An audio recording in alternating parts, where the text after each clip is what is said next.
everyone, my name is Miss Jen and this series is called Check It Out.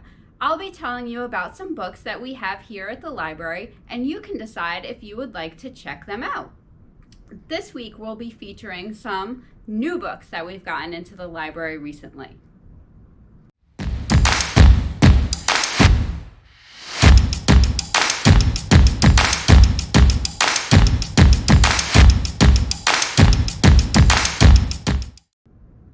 The first book that I would like to tell you about today is called Facts versus Opinions versus Robots. And this one is a picture book that is written and illustrated by Michael Rex. Do you know the difference between a fact and an opinion? Well, if I tell you that this is a blue robot, that would be a fact. But if I say that the blue robot is much cooler than the orange robot, then that would be an opinion. This is an excellent book to read if you would like to learn about the difference between facts and opinions. And it also has lots of great pictures of robots in it. Let me show you a page. Here you go. And so this one can be lots of fun. I hope that you'll give it a try.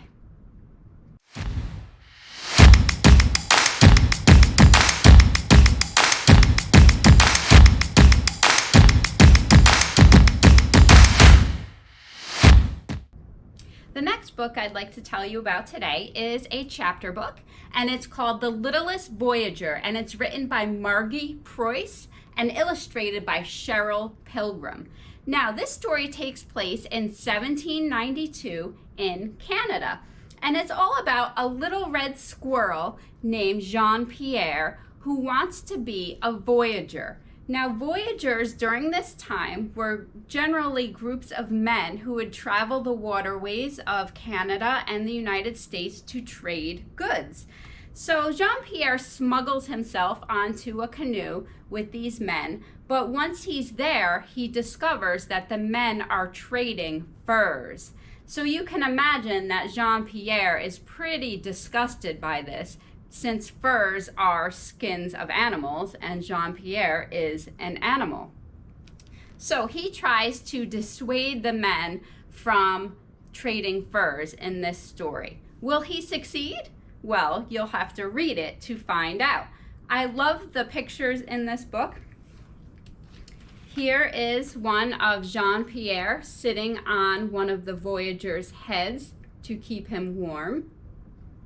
And this book also has a glossary in the back of some words in French because there are a lot of French words in it, so it tells you how to pronounce them. And it has like a little history of what Voyagers were during this time.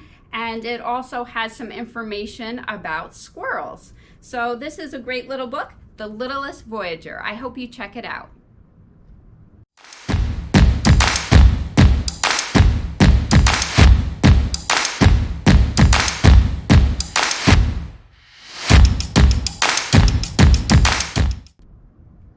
The final book that I have to share with you today is called Here in the Real World, and it's written by Sara Pennypacker, which you might know is the same author who wrote the book Pax.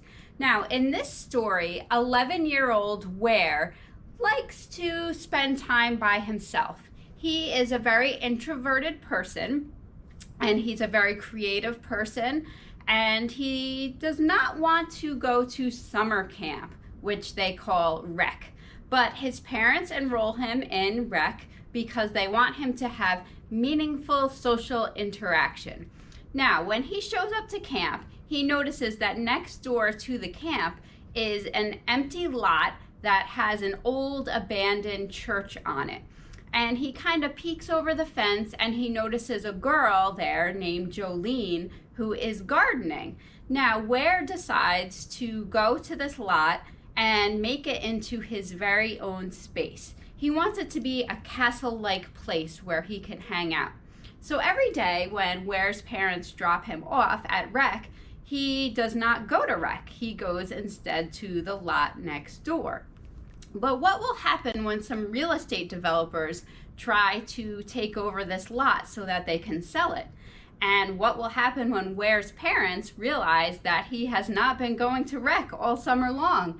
And who's Jolene? Why is she hanging out in this lot as well? Will Ware's parents ever accept that he just likes to be an introverted person? Well, you'll have to check it out to find out. It's called Here in the Real World. I hope that you give it a try. And that concludes this segment of Check It Out. Thank you very much for listening. I hope that you'll check out some of these books, and I hope that you'll watch next time to learn about some other great books we have here at the library. Have a great day.